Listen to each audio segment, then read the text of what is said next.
Hello बच्चों, आप सभी का स्वागत है एसएस कोचिंग क्लासेस में। मैं राम सिंह। हम लोग आज पढ़ने वाले हैं एनसीईआरटी का चैप्टर नंबर 8 क्लास 10th के मैथ में trigonometry and trigonometrical ratios and identities. मतलब हमें क्या पढ़ना है कि ट्रिग्नोमेट्रिकल रेशियो और इनकी आइडेंटिटीज हमें पढ़ना है। यहाँ पर हम आपको बता दें कि ट्रिग्नोमेट्री है क्या। एक्चुअल में trigonometry it is a branch of mathematics. ये एक ब्रांच है, किसकी है? मैथमेटिक्स है, जिसमें हम क्या पढ़ते हैं, किसी भी ट्राइंगल के एलिमेंट्स की अगर हम बात करें, साइड और एंगल का अध्ययन किया जाता है। और आप जानते हैं कि जो ट्रिग्नोमेट्री शब्द है, ये जो ट्रिग्नोमेट्री शब्द है, ये ग्रीक वर्ड से लिया गया है, दो शब्दों से लिया गया है। एक का नाम है ट्रिग्नॉन और दूसरे का नाम है मेट्रॉन। तो ट्रिग्नॉन का अर्थ जो होता है वो क्या होता है? ट्राइंगल होता है। और मेट्रॉन का जो अर्थ होता है वो क्या होता है? मेजरमेंट होता है। क्लियर है? तो ट्राइंगल मेजरमेंट। तो अब इस ट्राइंगल की अगर हम बात करें तो ट्राइंगल के अंदर हमारी दो चीजें आती हैं। एक तो हमारी साइड आती है, क्या आती है बेटा? साइड आती है। और दूसरा हमारे इसमें क्या होता है? एंगल्स होते हैं। तो यानी कुल मिला के हमें किसका अध्ययन करना है? साइड और एंगल का अध्ययन करना है। किसके अंदर? ट्रिग्नोमेट्री के अंदर।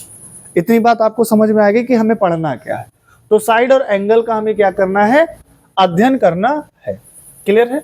और आपको एक बात और आपके नॉलेज के लिए बता दें कि पूरी की पूरी जो ट्रिग्नोमेट्री है, ध्यान से सुनिएगा, पूरी की पूरी जो ट्रिग्नोमेट्री है वो एक ही एंगल पर, यानी एक ही ट्राइंगल पर बेस्ड है। और उस एंगल का नाम है राइट एंगल्ड ट्राई एंगल। यानी अगर इसको हम हिंदी में कहें तो ये समकोण त्रिभुज पर आधारित है। और राइट एंगल ट्राइंगल क्या होता है कि जिसमें से किसी भी त्रिभुज, यानी एक ऐसा ट्राइंगल, जैसे मैंने सपोज किया, मैंने एक ट्राइंगल बनाया, तो इसमें एक ऐसा ट्राइंगल जिसका वन एंगल इज कितना हो? 90 डिग्री हो। अगर किसी भी ट्राइंगल में एक एंगल कितना है? 90 डिग्री है, that means that triangle is right angle triangle. ये बात आपको याद रखनी है। तो पूरी ट्रिग्नोमेट्री में हम किसका उपयोग करेंगे, किसके बारे में बात करेंगे? सिर्फ और सिर्फ राइट एंगल ट्राइंगल के बारे में हम लोग बात करेंगे। इतनी बात आप लोगों को समझ में आ गई? और आप लोग कॉपी और कलम हाथ में लेके बैठे, क्योंकि मैं तुरंत लिखूंगा और इसको मैं रफ करता जाऊंगा और आप लोग साथ में लिखते रहिए। तो ट्रिग्नोमेट्री क्या है? तो ट्रिग्नोमेट्री एक ब्रांच है, किसके? मैथमेटिक्स की है, जिसमें हम लोग किसका अध्ययन करेंगे? जिसमें हम ट्राइंगल का मेजरमेंट करेंगे। और मेनली ट्राइंगल में हमने किसका मेजरमेंट करना होता है? साइड और एंगल का मेजरमेंट करना होता है। अब कुछ बच्चों के मन में विचार आ रहा है, तो एंगल क्या होता है? तो याद रखना, जहां पर दो साइड का झुकाव हो, इंक्लिनेशन हो, जहां पर दो साइड्स का क्या हो? इंक्लिनेशन हो, उसी झुकाव को क्या बोला जाता है? इसी इंक्लिनेशन को क्या बोला जाता है? एंगल बोला जाता है। ठीक है? अब आगे हम लोग देखेंगे कि यहाँ पर अब हम लोग समझेंगे कि सर पॉजिटिव एंगल क्या होता है और निगेटिव एंगल क्या होता है। एक पॉजिटिव एंगल की बात की जाती है और एक निगेटिव एंगल की बात की जाती है। तो ध्यान से देखिए, सबसे पहले हम लोग पढ़ने वाले जो हैं positive and negative angle. Positive and negative angle. अब ये पॉजिटिव और निगेटिव एंगल क्या होता है, इस बात को थोड़ा सा समझिएगा कि जैसे सपोज करिए, यहां पर हम जानते हैं कि पूरा एक सर्किल जो होता है वो 360 डिग्री का होता है। ये कितना है? 360 डिग्री। और अगर मैं इसके 4 पार्ट में डिवाइड कर दूं तो इसका इस तरीके से बेटा 4 पार्ट हो रहे हैं। यानी एक इसका जो पार्ट है, एक इसका, ये इसको बेटा बोलते हैं क्वाड्रेंट। क्या बोला जाता है? क्वाड्रेंट। तो one quadrant is 90 degree, that means 90 degree ये है, 90 डिग्री ये है, 90 डिग्री ये है, 90 डिग्री ये है। तो टोटल 360 हो गया।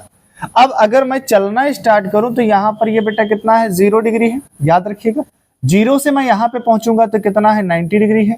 और 90 से मैं यहां पे पहुंचूंगा तो ये 180 डिग्री है। और 180 से मैं यहां पे पहुंचूंगा तो ये 270 डिग्री है। और 270 से मैं यहां पे पहुंचूंगा, फिर से कितना आ जाएगा? 360 डिग्री। ठीक है? अब यहां पर याद है कि सर पॉजिटिव एंगल कब होगा और निगेटिव एंगल कब होगा, इस बात को समझिएगा। अगर मान लीजिए आप 0 से 90 की तरफ जा रहे हैं, इस तरीके से एंटी क्लॉकवाइज, ये घड़ी के उल्टा दिशा में हम लोग, घड़ी की सुई ऐसे घूमती है ना, तो जब हम एंगल मेजर कर रहे हैं तो हम कहाँ जा रहे हैं, एंटी क्लॉकवाइज जा रहे हैं। तो जब हम घड़ी की उल्टा यानी घड़ी की एंटी क्लॉकवाइज जाएंगे यानी 0 से 90 की तरफ, क्योंकि देखो 0 ये है, 90 हम नीचे भी ले सकते नहीं, लेकिन हमें कहाँ रखना, 90 को ऊपर लेना। तो जब हम इधर से इधर जाएंगे तो हमारा जो एंगल होगा, जो भी एंगल आएगा वो हमारा सारा का सारा एंगल क्या होगा, पॉजिटिव होगा। लेकिन जब हम 90 से यानी 0 से बड़े की तरफ जाएंगे तो हमारा एंगल क्या होगा, पॉजिटिव होगा। और जब हम बड़े से छोटे की तरफ आएंगे, मान लो 90 से आप कितना आ रहे हो, तो बड़े से छोटे की तरफ आ रहे हो, छोटे से बड़े की तरफ जाओगे पॉजिटिव होगा, और बड़े से छोटे की तरफ आओगे तो क्या हो जाएगा, निगेटिव हो जाएगा। इतनी बात समझ में आई। या सिंपल से आप बात ये समझो कि अगर एंटी क्लॉकवाइज जाओगे तो एंगल जितने भी आएंगे सारे के सारे कैसे होंगे, पॉजिटिव होंगे। और जब आप क्लॉकवाइज घूमेंगे तो सारे के सारे एंगल कैसे होंगे, निगेटिव होंगे। ये बात आपको याद रखनी है, ठीक है। ये बात आपको समझ में आ गई है। और यहाँ पर ये 4 क्वाड्रेंट होते हैं, आगे चल के हम इन पे बात करेंगे कि कौन सा क्वाड्रेंट पॉजिटिव होता है। अब पहले हम ये जान लें कि ट्रिग्नोमेट्री रेशियो होते क्या है, फिर हम आगे चल के क्वाड्रेंट पे बात करेंगे, ठीक है बेटा। तो यहाँ पर याद रखना कि ये हमारे क्या है, पॉजिटिव एंगल है, और ये हमारे बेटा क्या हो गए, निगेटिव एंगल हो गए। क्लियर है। आगे यहाँ पर लगे तो हम क्वाड्रेंट की बात कर लेते हैं। तो क्वाड्रेंट का मतलब अगर हिंदी में बात करें तो चतुर्थांश होता है, यानी एक सर्किल का, यानी किसी भी चीज का एक सर्किल का जो 4th पार्ट होता है उसी को क्वाड्रेंट बोला जाता है। तो यहाँ पर आप देख रहे हैं कि कितने क्वाड्रेंट दिख रहे हैं, 4 क्वाड्रेंट दिख रहे हैं। आप यहाँ पर ध्यान से देखिएगा, first quadrant, that is second quadrant, that is third quadrant and ये 4th क्वाड्रेंट। यहाँ पे 4 क्वाड्रेंट होते हैं। तो यहाँ पर याद रखना कि जो हमारे ट्रिग्नोमेट्रिकल रेशियो होते हैं वो कितने होते हैं, 6 होते हैं। तो ट्रिग्नोमेट्री रेशियो हमारे पास बेटा कितने होते हैं, 6 होते हैं। और वो ट्रिग्नोमेट्री रेशियो किस क्वाड्रेंट में कौन सा पॉजिटिव रहेगा, कौन सा निगेटिव रहेगा, ये बात हमें किससे पता चलती, क्वाड्रेंट से। लेकिन सर ये क्वाड्रेंट की जरूरत हमें पड़ी क्यों, सवाल ये है। तो क्वाड्रेंट की जरूरत हमें इसलिए पड़ी क्योंकि हमें जो वैल्यू हमारी बुक में दी होती है, या 0 से जो हम वैल्यू याद कर सकते हैं, तो 0 से लेकर 90 डिग्री तक हम क्या कर सकते हैं, वैल्यू को आराम से याद कर सकते हैं, आराम से याद कर सकते हैं। लेकिन अगर हम 90 तक के बाद जाते हैं तो हमें क्या होती है, थोड़ी सी तकलीफें होने लगती, क्योंकि इतनी ज्यादा वैल्यू को याद करना बहुत कठिन हो जाता। तो इसके लिए हमें क्या बनाया गया, एक क्वाड्रेंट आ गया। तो क्वाड्रेंट से हमें फायदा क्या हुआ, तो यहां पर यह बताया गया, मैं इसको रफ कर रहा हूं, इसका कोई मतलब नहीं है कि आप जान गए पॉजिटिव निगेटिव क्या होता है, ध्यान से देखिए। तो ये क्वाड्रेंट में यहां पर आल यानी जितने भी आपके ट्रिग्नोमेट्री रेशियो होंगे सारे के सारे बेटा कैसे होंगे, पॉजिटिव होंगे, सारे के सारे कैसे होंगे, पॉजिटिव होंगे। और यहां पर याद रखिएगा कि साइन आपका एक ट्रिग्नोमेट्री रेशियो साइन होता है, और साइन का उल्टा बेटा आपका कॉसेक होता है। तो यहां पर ये दोनों कैसे होंगे, पॉजिटिव होंगे। अगर और कोई ट्रिग्नोमेट्री रेशियो आता है तो वो निगेटिव होगा। और थर्ड वाले में अगर आप देखेंगे तो यहां पर ये पॉजिटिव हो गया, तो यहां पर बेटा आपका आता है tan और cot। क्या आता है, tan, और बेटा यहां पर आपका क्या हो जाएगा, cot। तो tan और cot यहां पर क्या होंगे, पॉजिटिव होंगे, दोनों के दोनों पॉजिटिव होंगे। और यहां पर 4th क्वाड्रेंट जो चौथा क्वाड्रेंट होता है, इसमें आपका आता है बेटा cos और sec, और यहां पर ये दोनों पॉजिटिव होंगे। ये बात आपको समझ में आ गई। तो ये क्वाड्रेंट का अपना रूल है, ठीक है। तो आप ये बात समझ गए कि किस क्वाड्रेंट में कौन पॉजिटिव रहेगा और किस क्वाड्रेंट में कौन निगेटिव रहेगा। इसलिए हमने बात अभी की थी पॉजिटिव एंगल और निगेटिव एंगल की हमने बात की। तो यहां पर अब देखिए tan और cot यानी फर्स्ट क्वाड्रेंट में आल यानी जितने भी ट्रिग्नोमेट्री रेशियो हैं आपके 6 के 6 हैं, साइन है, कॉस है, tan है, कॉसेक है, सेक है, और ये कॉट है। तो बेटा हमने ये जिस क्रम में लिखा है आपको उसी क्रम में याद करना है, अपना दिमाग नहीं लगाना है, बुक को नहीं देखना है कि उसमें कैसे लिखा, मैंने जिस क्रम में लिखा है आपको इसी क्रम में लिखना है। इस क्रम में लिखने से आपको फायदे होंगे, वो फायदे आपको आगे बताऊंगा क्या क्या फायदे हो सकते हैं। तो ऑल स्टूडेंट, तो अब इसको याद करने का एक तरीका भी है। तो अगर आपको नहीं याद रहता तो इसका हम ट्रिक भी कह सकते हैं। तो लिख सकते हैं ऑल स्टूडेंट टेक कैप। तो ऑल स्टूडेंट टेक कैप यानी सारे विद्यार्थी जो हैं क्या ले रहे हैं, कैप ले रहे हैं। तो ऑल जो है ये फर्स्ट क्वाड्रेंट के लिए है, स्टूडेंट जो है वो सेकेंड क्वाड्रेंट के लिए है, and take is the for the third quadrant and cap for the fourth quadrant. तो all student take coffee, all का मतलब ऑल पॉजिटिव, स्टूडेंट का मतलब एस मतलब साइन, साइन का जस्ट अपोजिट क्या होता है, कॉसेक होता है। साइन का जो रेसिप्रोकल होता है कौन होता है, कॉसेक होता है। तो साइन का रेसिप्रोकल कॉसेक है, and sine and cosec will be positive in the second quadrant. And third is टेक, तो टेक को संबंध देखो इसका पहला छट्टी है, तो टेक एंड टैन, तो टैन का रेसिप्रोकल क्या होता है, कॉट होता है, इसलिए टैन और कॉट क्या होंगे, पॉजिटिव होंगे तीसरे क्वाड्रेंट में। और चौथे क्वाड्रेंट में आप देख पा रहे हैं यहां पर आपका कॉस है और सेक है, क्या है, कॉस और सेक है। तो यहां पर आपका कॉस और सेक पॉजिटिव होगा, और कोई भी ट्रिग्नोमेट्री रेशियो आता है वो सारे के सारे आपके क्या हो जाएंगे, निगेटिव हो जाएंगे। और इन रेशियो को आपको इसी क्रम में याद रखना है, ठीक है। अब यहां पर आगे चल के हम कुछ बातें करेंगे, फिलहाल यहां पर हमने आपको क्वाड्रेंट बता दिया। आगे चल के हम बात करेंगे कि जब हमें कंप्लीमेंट्री एंगल या सप्लीमेंट्री एंगल निकालना होगा तो कब कौन किस में परिवर्तन होगा वो हम आगे बात करेंगे। फिलहाल अभी जो हम यहाँ पर पढ़ने वाले हैं तो क्वाड्रेंट के बारे में हमने थोड़ी सी जानकारी आपको दे दी, अभी बहुत सारी जानकारी बाकी है। कैसे हम मान निकालेंगे, जैसे आपसे किसी ने पूछ लिया कि साइन 360 का मान बताइए या tan 270 का मान बताइए, इस तरीके से आपसे क्वेश्चन कोई भी पूछ सकता है। तो उनका मान हम किस तरीके से निकालेंगे वो हम आगे की क्लास में सीखेंगे। फिलहाल अभी हमने यहाँ पर आपको ये बात की है कि वास्तव में क्वाड्रेंट होता क्या, ये बात आपको समझ में आ गई। नेक्स्ट अब हम लोग आगे देखने वाले हैं ट्रिग्नोमेट्री रेशियो। क्या कारण रहे कि जो ट्रिग्नोमेट्री रेशियो आया। तो पहले क्या था कि हम जानते हैं कि अब थोड़ा सा ज्ञान हम राइट एंगल ट्राइंगल के बारे में कर लें, फिर उसके बाद हम लोग, तो आपको बेहतर समझ में आएगा कि क्या करना है। तो सबसे पहले हम बात करेंगे एक राइट एंगल ट्राइंगल की। तो ये हमारे पास है, ये एक राइट एंगल ट्राइंगल जो हम आपके सामने बना रहे हैं, तो ये राइट एंगल ट्राइंगल है। अब इस राइट एंगल ट्राइंगल को मैंने एक नाम दे दिया ए, बी एंड सी, और दैट मीन्स ये वाला एंगल इसका क्या है, 90 डिग्री है। अगर ये एंगल इसका 90 डिग्री है तो यहां पर इसकी ये जो साइड्स हैं, इन साइड्स के कुछ नाम हैं। तो सपोज करिए अगर आप इसको थीटा मान रहे हैं, दैट इज थीटा। अगर इफ सी इज थीटा तो देन इसके सामने वाले, इसके जो फ्रंट पे, थीटा के फ्रंट, थीटा के सामने वाली जो भुजा होगी ऑलवेज क्या होगी, परपेंडिकुलर होगी। ये बात हमेशा याद रखना, क्या होगी, परपेंडिकुलर होगी। कैसी होगी, परपेंडिकुलर होगी, और हमेशा 90 डिग्री के जस्ट फेस, यानी उसके जो सामने भुजा, इसका फ्रंट पे जो भुजा है, दैट मीन्स ऑलवेज हाइपोटेनस। कैसी होगी, हाइपोटेनस होगी।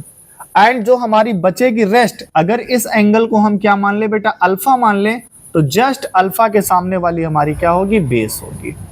यानी राइट एंगल ट्राइंगल में हमें एक बात ये पता चल गई कि यहाँ पर 3 साइड होती हैं और 3 साइडों का नाम अलग अलग है, परपेंडिकुलर, हाइपोटेनियस एंड बेस।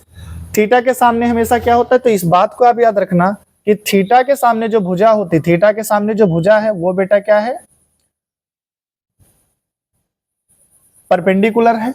और हमेशा 90 डिग्री के सामने जो है वो आपका हमेशा क्या होता है, हाइपोटेनस होता है। और जो आपका अल्फा के सामने, यानी जो रेस्ट भुजा बची है, उसको हम लोग क्या कहते हैं, बेस। तो याद रखना कि जो सबसे बड़ी भुजा है, यानी आपसे पूछा जाए कि बिग साइड कौन सी है, तो सबसे बड़ी अगर इसके अंदर जो होती है वो बिग साइड, तो आपकी जो बिग साइड है, जो सबसे बड़ी भुजा होती है, वो क्या होती है, हाइपोटेनियस होती। और परपेंडिकुलर और बेस में ये हो सकता है कि या तो परपेंडिकुलर आपका क्या होगा, बिग होगा, या हो सकता है बेस आपका बिग हो जाए। परपेंडिकुलर बेस की जब हम तुलना करेंगे तब। लेकिन अगर पूरे ट्राइंगल की बात करेंगे कि सबसे बड़ी साइड कौन सी होगी, तो आपकी वो सबसे बड़ी साइड कौन सी हो जाएगी, वो आपकी हाइपोटेनस होगी।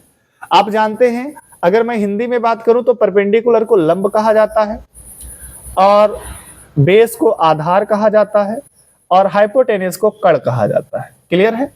अब इसी राइट एंगल ट्राइंगल पे आधारित एक बहुत ही पॉपुलर थ्योरम है और बहुत अच्छी थ्योरम है, और जिसका हम लोग आवश्यकता मतलब बहुत जगह जिसका यूज होता है, जिसका नाम है पाइथागोरस थ्योरम। इसके बारे में भी आपको पता होना चाहिए, पाइथागोरस थ्योरम। क्या कहती है पाइथागोरस थ्योरम? तो पाइथागोरस थ्योरम ये कहती है कि हाइपोटेनियस का जो स्क्वायर है, हाइपोटेनियस का जो स्क्वायर है, यह हम कहते हैं जो बिग साइड का स्क्वायर है। तो बिग साइड कौन है? हाइपोटेनियस।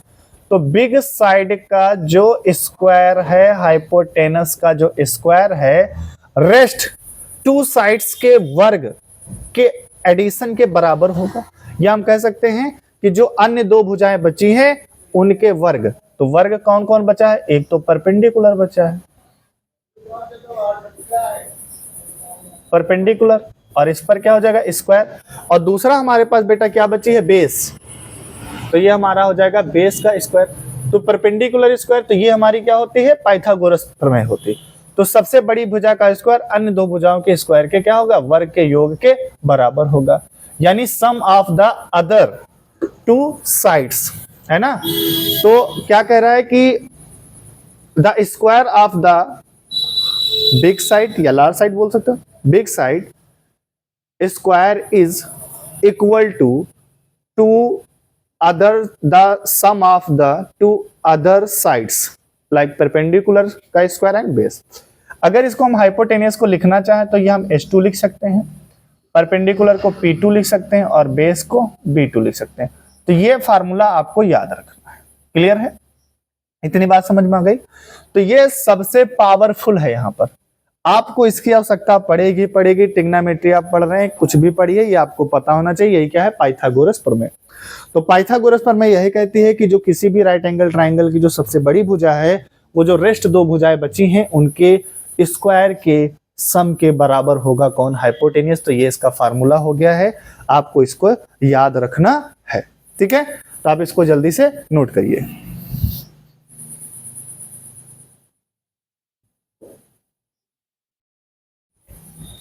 ठीक है, नोट हो गया। अब आगे देखिए, हम यहाँ पर जो पढ़ने वाले हैं वो पढ़ने वाले हैं ट्रिग्नोमेट्री रेशियो।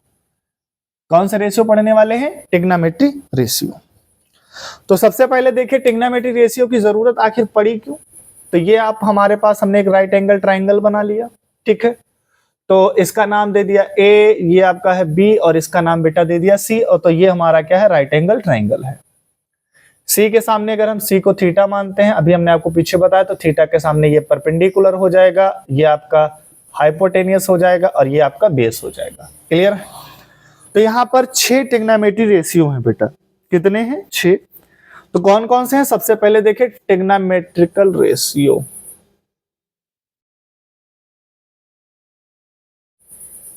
तो ट्रिग्नोमेट्रिकल रेशियो, तो ये बात हमेशा याद रखना, जो ट्रिग्नोमेट्री रेशियो है वो कितने हैं? 6। रेशियो का मतलब होता है अनुपात। रेशियो आप जानते हैं, किसी चीज का अनुपात, तुलना की जाती है दो चीजों की। तो जब हम इन साइड को रेशियो में लिख रहे थे, जैसे हमने क्या लिखा, अगर हम बात करें, हम यहाँ पर लिख दे हाइपोटेनियस, पूरा का पूरा हाइपोटेनियस अनुपात, फिर हमने यहाँ पे लिख दिया बेस। तो ये थोड़ा सा लेंथी हो जाता था, चीजें बड़ी हो जाती थी। तो क्या किया मैथमेटिशियन जो हमारे थे, उन्होंने क्या किया, इन दो साइड का ये अनुपात में लिखते थे ना, कि भैया तुलना करें तो 2 अनुपात इतना है। तो उन्होंने क्या किया, इस अनुपात के लिए एक मान फिक्स कर दिया, कि बता दिया कि अगर ये अनुपात होगा तो फला जगह पे ये चीज होगी। मतलब क्या है, समझो बात को। जैसे हम जानते हैं कि हाइपोटेनियस अपॉन बेस, ये हमारा होता है सेक थीटा। क्या होता है? Sec theta. तो कभी भी हाइपोटेनियस और बेस का रेशियो कहीं पर भी दिखेगा तो समझ जाना वहां पर कौन सा कोण बन रहा है, वहां पर कौन सा रेशियो लगेगा, वहां पर सेक थीटा है। जैसे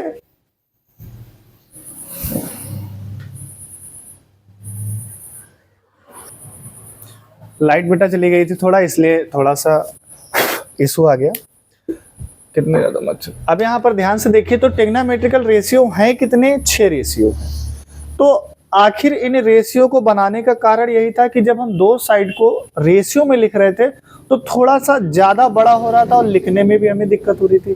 तो इसके लिए क्या किया गया, 6 ट्रिग्नोमेट्रिकल रेशियो बनाए गए, जिसमें से जिस क्रम में मैं लिखता हूं उसी क्रम में आपको याद रखना है। साइन थीटा पहला वाला, दूसरा आपका कॉस थीटा था, या मैं इसको थोड़ा सा दूर दूर लिखता हूं तो मैं कुछ समझाने की, कॉस थीटा, और तीसरा जो आपका है वो टेन थीटा है। चौथा जो आपका रेशियो है वो है कॉसेक थीटा। मैं किस क्रम में लिख रहा हूं याद रखना बात। पांचवा जो है वो आपका है सेक थीटा, और छठा जो आपका है बेटा वो क्या है, कॉट थीटा। तो ये आपके 6 ट्रिग्नोमेट्रिकल रेशियो होते हैं। अब यहां पर साइन थीटा के लिए क्या निर्धारित किया गया, साइन थीटा के लिए निर्धारित किया गया है कि हाइपोटेनियस यानी परपेंडिकुलर अपॉन हाइपोटेनियस, यानी अगर कहीं पर परपेंडिकुलर अपॉन और हाइपोटेनियस का रेशियो दिख रहा है उसका मतलब वो क्या है, साइन थीटा है। तो यहां पर क्या हो जाएगा, परपेंडिकुलर अपॉन हाइपोटेनियस। कॉस बराबर होता है बेस अपॉन हाइपोटेनियस, और tan बराबर जो आपका हो जाएगा वो हो जाएगा परपेंडिकुलर अपॉन बेस। ये आपको याद करना है। अगर हम कॉसेक की बात करें तो याद रखना यहां पर जो मैंने लिखा है ये एक दूसरे के रेसिप्रोकल है, यानी कॉसेक थीटा का रेसिप्रोकल क्या होगा, साइन थीटा होगा, मतलब उल्टा, और साइन थीटा का रेसिप्रोकल क्या होगा, कॉसेक थीटा होगा। ये बात आपको याद रखनी। कॉस का रेसिप्रोकल सेक थीटा होगा और सेक थीटा का रेसिप्रोकल कॉस थीटा होगा। कॉट थीटा का रेसिप्रोकल टैन थीटा होगा और टैन थीटा का रेसिप्रोकल क्या होगा, कॉट थीटा होगा।